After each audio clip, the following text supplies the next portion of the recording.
لآمده لناف سوره لسر دیوار خانیک صورت جلادت علی بدرخان بالدک شینه. اف در ناوند چند و کلتوری یا اوستایه که ایسال وبو دگل و شانخانه اوستایه اف ناوند و خدمت بدج و برنامه چند هنر و روشنبیریا کردی. عبدالله کسکین گریننده و شانخانه اول ناوند هم مازوانیه میوانند که همجی آماده کاریا شاهیا رومته یا نویسکارکی کرد که او نویسکار مامسانجه که 5 سال عمری خواه ترخان کریش بو لیکولین، گرامر و راستنویساندنا زاروای زازاکی هر وسا دیروکا کردستانه.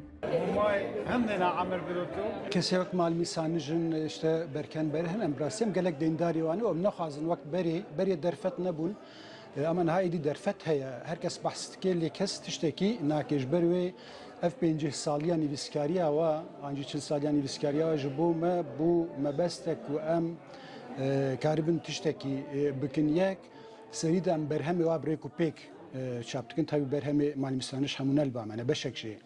البام يا ايصال 5 سالیا وي مخص بمناسبته ام دوستي وي خوندواني وي هر کسی بینن باهف اوا يا ايرو دستبيكا وکی کتیزانین اونسکو زازاکی د ناو زمان دبن خطره تونبون ده دست نشان کربو. لیکولر دبیشن کو کمبونا چاپکانی نویسکی پولیتیکاین اسیمیلاسیونه نبونا پروردهی بزمان دایکی و کوچبریا بر به باشاران سدمن سرکه ایوی خطره اینه. نویسکار و لیکولر کرد مامسانش تایبت دوار برهم نویسکی و گرامر زازاکی ده یک جناوین سرکه کو بزاروای زازاکی به دهان پرتوکا نویساندیه خدمت مزن کریه. د شاهیا 5 سالیا نویسکاریا خدا وی آنی زمان دما دست به نویساندنا برهم زازاکی کریه لبر دست وی تو پرتوکک نویسکی ای زازاکی جی تو نبیه. لید نوا 5 سالان دا تایبت دوار زازاکی دا کلیاتک آوابیه. اون دزانن حوالی کو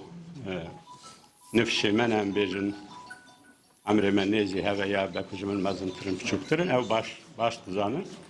ve demek ki tamamen cüda bu bir taybetiş bu Kürdi nirsandına Kürdi şu bir gire tüne bu yani pır kim bu geçen kovara da cana bir rupelek durupel ya çen rupel derketin bir ısrar ve bir inat yani men bu mesela duga zebinüsün خواندوان من تو نبون من دنوسان yani belki ده کسی ندخونده اپستکو من دنوسان جبر کو کسی الفابet ندزانی کسی خواندن ندزانی و من حتی ایرو دومان دیه نه به فخر دکم کو yani من به اصرار دومان دیه و ام دوی به اصرار بدومینن yani سپاس دکم ایرو لزانینگه هن خبات نوی دبشن زازاکی دا وکا چاپکانی تین خواندن د شاهیا 5 سالیا نویسکاریا مامسانجدا گلک هوال و هوگر و خوندکار جید بحثا نرخ و خدمت و کدا مامسانش کرن. مامستا مالمسانش و کسی کو نویسا زازاکیا مدرن دایی دست بکرین تناسین سالان هفتیان دا دست بکریه لسر زازاکی خیبیتیای کوvar تریج و کوvar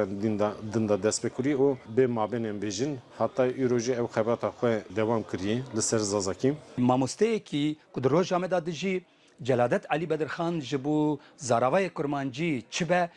mamoste malmîsanî ji bo zaravayê zazakî jî ew be ciyê pezindanî ye ciyê çepike ye ciyê ku em qedrê wî bigirin. جبو 5 سالیا نویسکاریا مالمسانش د پایزه دا و برنامه جداشی لدار بکوین. خدیجان فاقین تنگ امریکا آمد.